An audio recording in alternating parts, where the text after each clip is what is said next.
अस्सलाम वालेकुम दोस्तों उम्मीद करता हूँ कि आप खैरियत से होंगे। एक बार फिर मैं आपको अपने चैनल पर खुशामदीद कहता हूँ। आपने वीडियो पूरा देखना है।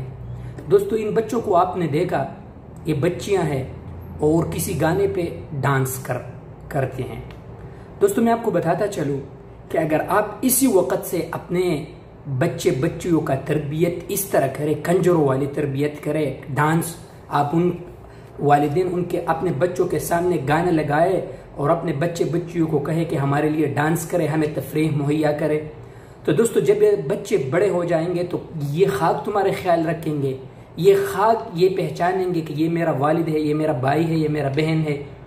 खुदारा दोस्तों आपसे रिक्वेस्ट है कि अगर आपने बच्चों के तरबियत करना है तो दीन इस्लाम उनको सिखाए, कुरान और सुन्नत उनको सिखाए, न कि आप उनको गाने लगाए और आप उनको कहे कि यार डांस करे, डांस सीखे। आप अगर आपने अपने बच्चों की तरबियत करना है तो उनको दीनी मदारिस में दाखिल करवाए, कुरान और सुन्नत उनको सिखाए, उनको ये सिखाए कि वालिदैन के क्या हुकूक है, बड़े भाई के क्या हुकूक है, रिश्तेदारों के क्या हुकूक है, न कि आप उनको डांस सिखाते हैं।